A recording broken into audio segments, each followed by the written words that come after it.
인사할까요? 깨어서 주님의 음성을 들읍시다. 요즘 길거리에 흔히 볼 수 있는 풍경이 있습니다. 바로 서몬비입니다. 여러분 서몬비 들어보셨습니까? 서몬비란 뜻은 스마트폰과 좀비라는 이 두 단어를 합성해서 만든 이 단어가 바로 서몬비입니다. 바로 고개를 숙이고 스마트폰만 바라보고 걷는 사람들을 일컬어서 하는 말이지요. 얼마 전 뉴스에서 충격적인 영상을 보았습니다. 한 여성이 스마트폰을 보며 걷다가 지하철역 계단에서 발을 헛디뎌서 크게 구르는 장면이었습니다. 심지어 어떤 사람은 스마트폰에 정신이 팔려 기차가 들어오는 줄도 모르고 선로로 걸어가는 아찔한 순간들이 있었습니다. 왜 그랬을까요? 정말 죽고 싶어서 그랬을까요? 아닙니다. 설마 내 앞에 계단이 있겠어?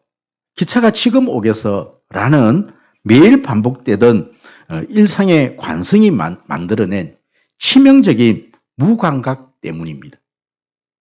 스마트폰이란 작은 화면 속에서 갇혀서 내 생명에 위협하는 무서운 그런 현실이 다가오는 줄을 느끼지 못하는 것이지요. 성경은 노아 때를 일컬어서 이렇게 말씀을 하고 있습니다. 홍수가 나서 그들을 다 멸하기까지 깨닫지 못하였더라.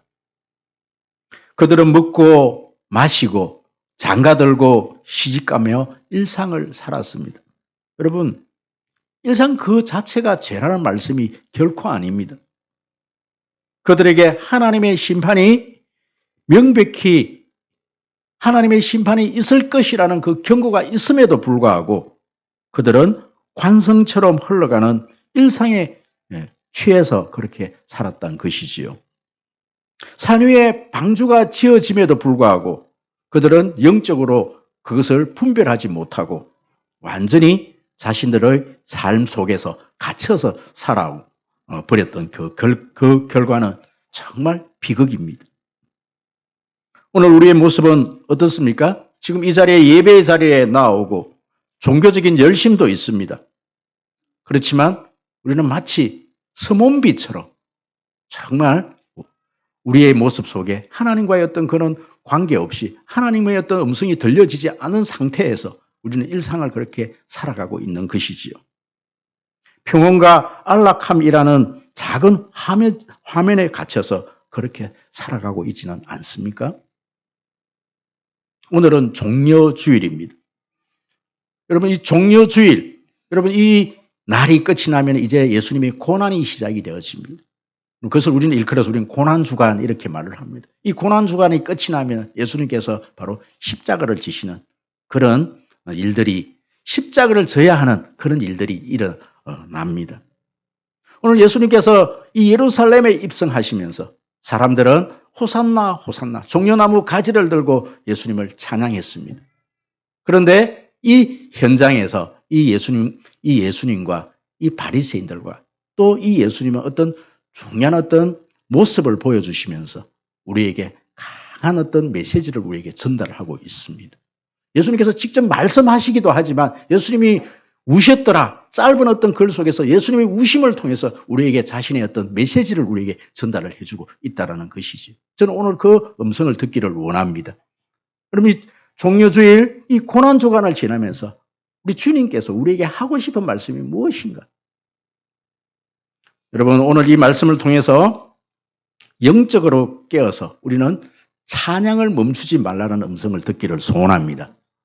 여러분, 오늘 이 본문에 보시면 이 바리새인들은 예수님을 향해 호산나 호산나 외치는 이 예수님의 제자들과 이 무리들을 향해서 입을 다물게 해달라고 여러분 그렇게 말을 하고 있습니다. 여러분 39절에 보시면 무리 중 어떤 바리새인들이 말하되 선생이여 당신의 제자들을 책망하소서, 당신의 제자들을 일컬어서 그 입 좀 다물게 해주십시오. 여러분 이렇게 말을 하고 있습니다. 여러분 호산나 호산나라고 외친다는 것은 찬양을 하고 있는 그 찬양을 멈추어 달라, 멈추게 해달라고 그렇게 요청을 하고 있는 것이지요. 여러분 바리새인들은 왜 찬양을 하는 그 무리를 향해서 입을 좀 다물게 해달라고 여러분 그렇게 말을 하고 있을까요? 이 바리새인들은 질서를 원했습니다. 로마의 눈치를 봐야 했습니다. 자신들이 세워놓은 그 종교적인 어떤 품위를 유지해야 했습니다. 그런데 무엇보다도 이것보다 가장 더 큰 원인이 있습니다. 지금 나귀를 타고 오시는 이 분이 왕인 줄을 몰랐다는 사실이지요. 이분이 하나님의 아들로서 이 땅에 왕으로 오셨다는 사실을 그들은 알지를 못했기 때문에 그렇습니다. 바리새인들은 예수님을 향한 이 제자들의 뜨거운 찬양을 보고 조용히 시켜달라, 무례하다, 질서를 좀 지켜달라, 좀 음숙을 좀 지켜달라. 이 바리새인들은요, 자신들이 생각한 메시아상이 있습니다. 예수님은 아니요, 왕은 이렇게 와야 된다라는 그런 고정관념이 있었던 것입니다. 여러분, 이 모습이 오늘날 우리에게도 그대로 이 모습들이 우리들에게 있습니다. 예배 시간에 눈물을 흘리면서 손을 들고 찬양을 하고 방언을 하고 요란하게 신앙생활을 하는 그런 분들을 보면서 왜 저렇게 요란하게 신앙생활을 하냐고, 왜 저렇게 품위를 지키지 않느냐고. 여러분, 우리가 그렇게 이야기를 하고 있지는 않으십니까? 예수님을 향해서 호산나 호산나 하면서 찬양하는 그 무리들을 향해서 좀 입을 막아달라고 여러분 그렇게 말을 하고 있지는 않습니까? 이렇게 이야기를 하는 바리새인들에게 예수님은 더 충격적인 말씀을 지금 하고 계십니다. 여러분, 우리 40절 말씀, 우리 40절 말씀을 큰 소리로 한번 읽어볼까요? 다 같이요. 앞에 있습니다. 시작. 대답하여 이르시되 내가 너희에게 말하노니 만일 사람들이 침묵하며 돌들이 소리 지르리라 하시니라. 아멘, 아멘. 여러분, 오늘 이 소리 지르다 이 단어를 헬라어의 원문에 보니까 크락수시인이라는 이 단어를 쓰는데, 이 단어는 어떤 데 사용되어지는가 합니까? 까마귀가 울부짖으면서 깍깍 이렇게 소리 지를 때 쓰는 단어가 바로 이 크락수시인이라는 이 단어입니다. 사람들이, 이 예수를 믿는 하나님의 자녀들이 하나님을 향해서 찬양을 하지를 못하게 입을 틀어막으니까 이 돌들이 까마귀가 울부짖듯이 하나님을 찬양하게끔 만들겠다. 우리 주님이 이렇게 말씀하시는 거예요. 여러분, 우리 주님은요, 우리가 찬양하지 않아도 돌들을 통해서도 찬양 받으십니다. 하나님은 우리를 통해서 찬양받기를 원하십니다.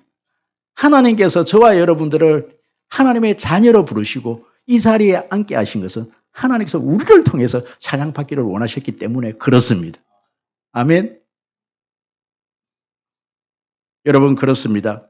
우리는 체면 때문에, 우리는 전통 때문에 내 삶이 피곤하다고. 여러분, 우리는 하나님을 찬양하기를 거부합니다. 여러분, 이 찬양이라는 것은 꼭 입으로만 찬양하는 것이 아닙니다. 어떤 모습으로든 하나님의 그 사랑에, 그 은혜에 감격해서 봉사의 자리로 나오고 하나님께로 나오는 그것이 다른 사람에게는 그것이 힘듦으로 느껴지는 거예요. 다른 사람의 그 열심이 나에게는 힘듦으로 느껴지는 거예요. 그것 좀 안 했으면 좋겠다, 이렇게 이야기를 하는 겁니다. 여러분, 우리 주님은요, 영적으로 깨어서 너희들은 꼭 나를 보고서 왕으로 인정하면서 나를 찬양하기를 원해. 이것이 우리 주님께서 첫 번째로 이 바리새인과 했던 대화입니다. 여러분, 두 번째, 우리 주님은 말로만 그렇게 말씀하시는 것이 아니라 어떤 행동으로서 우리에게 말씀하셨습니다. 여러분, 짧은 단어지만 41절에 가까이 오사 성을 보고 우시니, 예수님은 이 성을 보고 우셨습니다. 이 사복음서에 보면 예수님이 울으셨던 그런 장면이 3번 그렇게 등장하는데, 오늘 그 중에 하나가 오늘 이 본문의 이 말씀, 예루살렘을 향해서 우신 일이지요. 예수님 이 예루살렘을 향해서 우셨을까요? 참 아이러니합니다. 이 예루살렘은 평화의 도성. 지금 예수님이 지금 예루살렘에 들어오는 이 시점은 이제 유월절을 지키기 위해서 저 흩어져 있는 많은 사람들이 이 예루살렘을 향해 와서 이제 이 예루살렘은 지금 축제의 분위기가 지금 무르익어 있습니다. 완전 축제의 도시가 바로 이 예루살렘 도성이었습니다. 성전에서는요, 사람들이 막 몰려 들어오고, 사람들은 여간마다 사람들이 꽉꽉 들어차고, 장사를 하는 사람들은 들떠 있고, 예루살렘은 지금 완전 축제입니다. 그런데 이 축제인 이 예루살렘을 향해서 예수님은 지금 막 울고 계시는 거예요. 막 울고 계셔요. 여러분, 왜 예수님께서 여러분 울고 계셨을까요? 이 평화로워야 될 이 예루살렘의 앞날의 운명을 보니까 왕이신 예수님을 받아들이지 못하고 예수님을 십자가에 죽이심으로 말미암아 이 예루살렘의 이 멸망을 바라보고 앞으로 이 예루살렘이 당할 그 멸망을 바라보니까 여러분 울 수밖에 없는 거예요. 그럼 2026년도를 시작하면서 제가 예레미야의 눈물이라는 제목으로 여러분들에게 말씀을 전가했습니다. 혹시 기억나실지는 모르겠습니다. 이 예레미야는 백성들을 책망하면서도 그 백성들을 미워하지를 못했습니다. 예레미야는 사역 중에서 수없는 좌절을 경험했습니다. 아무도 말을 듣지 않고 아무리 외쳐도 그들은 하나님의 말씀을 받지를 않습니다. 오히려 조롱했고 또 이 예레미야는 매를 맞고 옥에 갇히기도 했습니다. 반역자로 몰리기도 했습니다. 그럼에도 그는 이 백성들을 버릴 수가 없었습니다. 예레미야 20장 9절에 보니까 내가 다시는 여호와를 선포하지 아니하며 그의 이름을 말하지 아니하리라 할 때에도 내 마음에 불붙는 것 같아서 견딜 수가 없었나이다.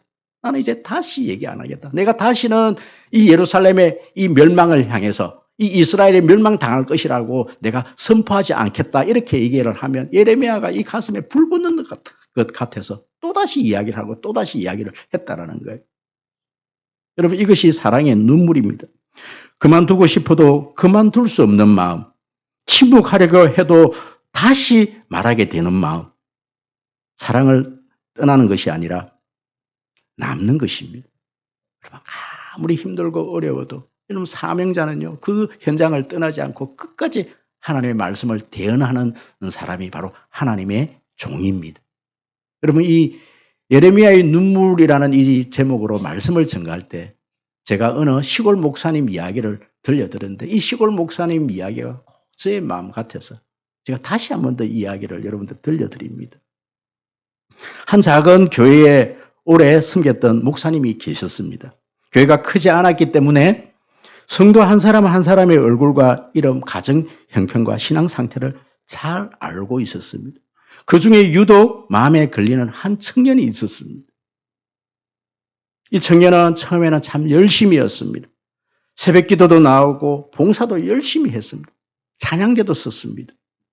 그런데 어느 한순간부터 이 청년은 교회를 빠지기를 시작합니다. 한 주, 두 주, 한 달, 두 달. 연락을 하면 바쁘다는 핑계로 답이 돌아오지를 않습니다. 목사님은 알고 있었습니다. 이 청년이 신앙만 떠난 것이 아니라 삶도 함께 무너지고 있다는 사실을 감지를 하고 있었습니다. 술에 손을 대기 시작했고 관계도 복잡해졌고 결국은 교회와 지금 멀어지고 있다는 사실을 알고 있었습니다. 그래서 이 목사님은 기도를 합니다. 이제 그만해야 하나요? 어느 날 장로님들이 조심스럽게 목사님을 찾아와서 이렇게 말을 합니다. 목사님, 이제 그 친구 정리해야 되지 않을까요? 계속 연락을 해도 반응도 없고 계속 교회 분위기만 흐립니다. 그 말이 틀린 말은 아니었습니다. 목사님은 머리로는 이해를 했습니다. 교회를 위해 다른 성도를 위해 어느 정도 선을 그어야 된다는 사실도 알았습니다. 그래서 결심을 했습니다. 이제는 정말 연락하지 말자. 이제 기도 명단에서도 빼자. 그런데 그날 밤 이 목사님은 평소처럼 기도 노트를 펴고 가족 이름, 한우 이름, 청년들 이름, 그리고 그 문제의 그 청년의 이름을 보면서 기도를 합니다. 그리고 그 이름 위에 펜을 올려놓고 선을 그어야 되는데, 그리고 이 목사님은 기도를 합니다. 하나님, 제가 이 청년에게는 정말 제가 할 만큼 한 것 같습니다. 이제는 맡겨야 되지 않겠습니까? 이렇게 하려다가 목사님은 아무 말도 못한 채 그 이름 위에 펜을 올려놓고 울기 시작합니다. 눈물을 흘리기 시작합니다. 그 눈물은 사에게 성과가 없어서 흘린 눈물이 아니었습니다. 자존심이 상해서 흘린 눈물도 아니었습니다. 그 눈물은 단 하나의 이유였습니다. 그래도 내가 포기할 수 없었어. 며칠 뒤 목사님은 다시 한 번 더 메시지를 보냈습니다. 잘 지내고 있니? 갑자기 내 생각이 나서 연락을 했단다. 언제 우리 밥 한 끼 먹자. 이렇게 문자를 보냈습니다. 당장 그 문자에 답이 오지는 않았습니다. 하지만 며칠 후에 짧은 문자 하나가 왔습니다. 목사님, 사실 요즘 제가 너무 힘들어서 누구와도 연락을 못하고 그렇게 지내고 있습니다. 그 짧은 메시지 속에 이 목사님은 그 후에 잠시 이 청년을 만났는데 그 만남 이후에 이 청년이 교회에 다시 온 것도 아니고 이 청년이 다시 회복되었다는 그런 소식을 들은 것도 아닙니다. 그런데 그 청년이 나중에 목사님에게 전화를 해서 이런 말을 했다고 합니다. 목사님, 아무도 저를 찾지 않는데 왜 아직도 목사님은 계속해서 저에게 연락을 주시나요? 여러분, 그때 이 목사님은 이렇게 대답을 했다고 합니다. 내가 돌아오든 못 돌아오든 나는 내 이름을 지우지 않겠다. 여러분, 이것이 예레미야의 눈물인 것이죠. 이것이 예수님의 눈물인 것이죠. 지금 이 예수님은 이 예루살렘을 향해서 지금 울고 계십니다. 돌아와야 되는데 저렇게 살면 안 되는데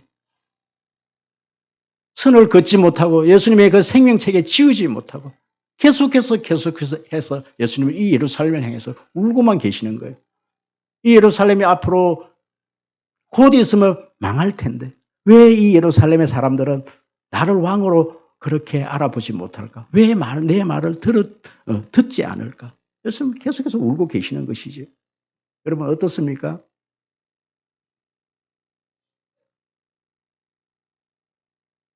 그래서 예수님께서는 우리에게 이런 경고의 말씀을 하십니다. 지금이 골든타임이다. 내가 다시 한 번 더 너에게 기회를 준다. 여러분, 우리는 이 종려주일, 이 고난주일을 통해서 이 주님이 하시는, 우리에게 주시는 이 골든타임의 이 시간을, 의미를 여러분 알기를 소원합니다.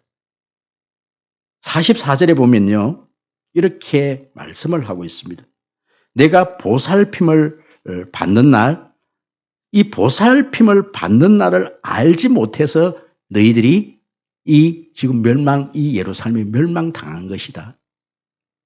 이 보살핌을 받는 날이 뭐냐면 예수님께서 이 땅에 오신 목적이 뭐냐면 너희를 구원해서 너희를 내 자녀 삼아서 너희들을 보살피기 위해서 이 땅에 왔는데 너희들이 그 보살핌의 그 날을 알지 못했기 때문이다. 나를 받아들이지 않았기 때문에 지금 예루살렘이 지금 이렇게 멸망하는 것이다라는 것을 우리에게 말씀하고 있는 거예요. 여러분 그렇습니다. 역사적으로 보면 실질적으로 이 일들이 일어났습니다. AD 70년 로마 군대가 예루살렘을 포위했습니다. 오늘 이 본문의 말씀대로 44절에 너와 및 그 가운데 있는 내 자식들을 땅에 메어치며 돌 하나도 돌 위에 남기지 아니한 이 말씀이 예언이 그대로 AD 70년에 그렇게 이루어지는데 여러분 그렇습니다. 그 성은 완전히 고립되었고 식량이 끊기고 결국 성전은 무너지고 도시는 철저히 파괴가 되었는데 유대 역사가 요세푸스는 그 날을 이렇게 표현을 하고 있습니다. 그 고통은 지옥과 같았다. 이 예루살렘이 불이 타는 그 모습을 보고 너무나 이 요세푸스가 가슴이 아파서 하나님께서 그렇게 경고의 말씀을 줬는데 이 예루살렘에 그렇게 불타는 모습을 보면서 그 고통은 지옥과 같았다. 그렇게 표현을 하고 있습니다. 여러분, 존 파이퍼 목사님께서 이렇게 말씀을 하셨습니다. 인생의 가장 큰 비극은 고난이 아니라 고난 속에서 말씀하시는 하나님을 놓치는 것이다. 여러분, 고난의 문제가 아니라 그 고난 속에서 우리가 하나님의 음성을 듣지 못하는 것, 여러분, 그것이 가장 큰 비극이라는 것입니다. 예루살렘의 비극은 과거의 일이 아닙니다. 오늘 우리에게 주시는 하나님의 음성입니다.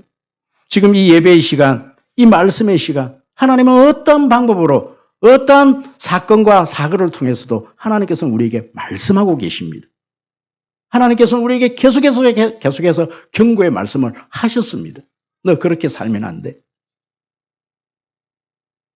제가 새벽에 나누었던 말씀입니다. 한 50대 가장이 있었습니다. 회사에서 가장 중요한 자리까지 올라갔습니다. 누구보다 성실하게 일을 했습니다. 그런데 어느 날 가슴이 답답하고 통증이 반복되었습니다. 아내는 병원에 가보자고 했습니다. 하지만 이 50대 가장은 이렇게 말을 합니다. 내가 지금 쓰러질 때냐고. 아직 일이 끝나지 않았는데, 내가 내 프로젝트가 끝나지 않았는데 몸은 계속해서 시내를 보내고 있습니다. 심지어 회사 건강검진에서도 정밀검사가 필요하다는 판정을 받았습니다. 그런데 이 50대 가장은 그것을 무시하고 계속해서 그렇게 살아갑니다. 그러던 어느 날 회의 중 갑자기 쓰러졌습니다. 결과는 심근경색, 조금만 늦었으면 생명이 위협했습니다. 여러분, 우리에게 찾아오는 이 병들이 이미 수없이 경고의 몸에 신호를 보냈었습니다. 그런데 우리는 그것을 무시하고 살았다는 것이지요. 경고를 문제로 보지 않고 방해로 본 것입니다. 하나님의 말씀을 살리기 위한 신호로 본 것이 아니라 자꾸 귀찮게 간섭하는 하나님의 참견으로 그렇게 여겼던 것이지요. 여러분, 이찬수 목사님께서 이런 말씀을 하셨습니다. 영성은 곧 민감함입니다. 하나님이 내 마음을 두드리실 때 그 골든타임을 알아차리는 것이 영성입니다. 그것이 실력입니다. 여러분, 오늘 이 메시지를 통해서 또 우리 송림교회에 일어나는 모든 일들, 여러분 삶 가운데 일어나는 모든 일들 가운데서 여러분 하나님의 미세한 음성을 여러분 들으십니까? 하나님께서 뭐라고 말씀하십니까? 매일매일 하나님과의 깊은 교제 속에서 하나님께서 매일 들려주시는 그 음성이 여러분 들리십니까? 여러분, 그것은 누구보다 자기 자신이 잘 알고 있습니다. 지금 내가 정말 하나님과 깊은 교통 가운데서 하나님의 사랑을 느끼고 하나님께 감사하고 매일의 삶이 정말 하나님과 함께 동행하는 삶인지 그는 누구보다 자기 자신이 잘 알고 있습니다. 여러분, 오늘부터 이제 오늘이 종려주일이고 이제 내일부터 고난주간이 시작이 되어집니다. 그래서 이것은 고난주가 특세를 하자, 또 1박 수련을 하자, 이런 모든 것들이 교회에서 하는 모든 일들, 어떤 일들은요, 하나님께서 우리에게 그 행사에 집어넣어서 우리를 괴롭히기 위한, 우리를 귀찮게 하기 위한 어떤 그런 행사를 만든 것이 아니라 하나님께서는 그 행사들을 통해서, 그 일들을 통해서 하나님께서 하시고 싶은 말씀이 있으신 거예요. 우리에게 들려주고 싶은 말씀이 있으신 거예요. 우리가 어떻게 살아야 될지, 무엇을 해야 될지, 내 삶 가운데서 하나님께서 어떻게 만나야 될지, 그 말씀을 하고 싶은 겁니다. 그런데 우리는 계속해서 그것을 외면하고 모르는 척하고 그렇게 살아가는 것이지요. 여러분, 우리 주님께서 이 예루살렘을 향해서 예루살렘을 들어오시면서 이 바리새인과의 이 대화 속에서 이렇게 말씀하십니다. 나는 너희들을 통해서 찬양받기를 원한다고. 너희들이 잠잠하면 이 돌들을 통해서도 내가 찬양받을 것이라고. 예수님께서는 이 예루살렘을 향해서 우셨습니다. 여러분, 그 눈물의 의미를 알기를 원합니다. 여러분, 우리 주님께서 지금도 저와 여러분들을 향해서 울고 계십니다. 여러분, 그 예수님의 눈물이 느껴지십니까? 여러분, 지금이 골든타임입니다. 지금이 여러분 하나님을 만날 때예요. 하나님의 음성을 들을 때입니다. 영적으로 깨어나시고 여러분 일어나셔서 하나님의 음성을 듣는 한 주간이 되어지기를 축복합니다. 여러분, 왕이신 나의 하나님, 이 찬양 우리 함께 할까요?